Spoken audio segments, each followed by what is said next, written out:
तो पूरा महीना जो 1 महीने का व्रत होता था, पूरा 1 महीने का व्रत में वो मंदिर जाती थी।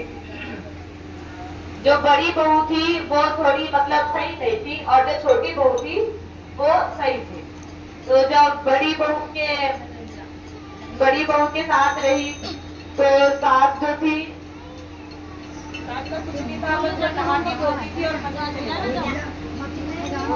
तो जो उसकी बहू थी बड़ी वाली, वो ना उठना, ना झाड़ू, ना पोछा, ना कुछ करना, ना सास को देखना, ना कुछ भी नहीं करना।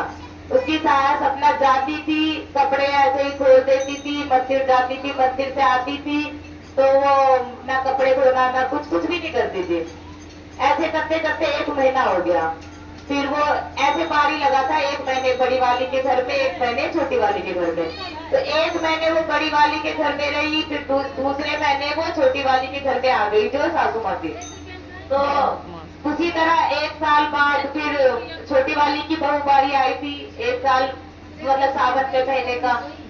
तो सावन के महीने में उसी तरह जो उसकी सास थी हमेशा मंदिर जाती थी, तो छोटी वाली क्या करती थी, जो सास जो कपड़े खोलती थी वो खंगाल के वो पसार देती थी, लटका देती थी टोटी में। तो जो वो टोटी में तो जो वो पानी के जो बूंदे टपकते थे, वो बूंदे नहीं होते थे, हीरे जवाहरात मोतियां होती थी।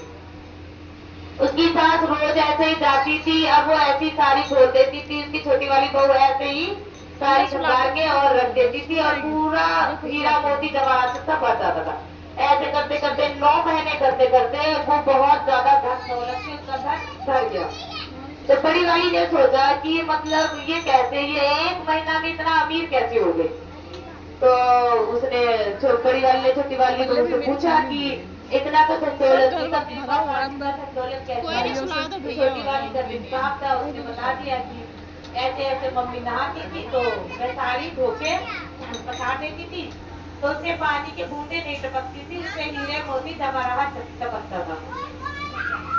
तो जो बड़ी फिर 1 साल बाद फिर सावन का वो समय आया, तो उसकी सासू माँ बड़ी वाली के यहाँ पे गई, और फिर वैसे ही सावन के घर मंदिर गई पूजा करने के लिए। तो जब मंदिर गई पूजा करने के लिए, तो वो बड़ी वाली ने लालच के, छोटी वाली के मन में लालच नहीं था, पर बड़ी वाली के मन में लालच था, तो उसने सारी धोया और पसारा। तो जो बूंदे थी वो बूंदे नहीं, सांप बिच्छू कीड़ा मकोड़ा के रूप में उसके घर में टपकना शुरू हो गया। तो वो छोटी वाली के घर में गई लड़ने के लिए कि तूने तो बोला था हीरे मोती जवाहरात टपकेगा, या तो कीड़ा मकोड़ा ये सब बिच्छू सांप ये सब टपक रहा है, ये कैसे? छोटी वाली ने कहा दीदी आपका नियत गलत था, आप धन दौलत के मारे सोच के आपने ऐसा करा, और मेरे मन में ऐसा कुछ नहीं था, तो इसीलिए मेरे साथ ऐसा हुआ और आपके साथ ऐसा। तो बड़ी वाली ने भी फिर माफी मांगा, मुझे माफ कर दीजिए, आज के बाद मैं लालच नहीं करूंगी। तो भोलेनाथ ने भी फिर उनके भी घर में खूब धन दौलत है। कैसा धन दौलत भोलेनाथ ने छोटी वाली के बड़ी वाली बहू के करा, ऐसा धन दौलत भोलेनाथ सबके घर में करे। हर हर महादेव।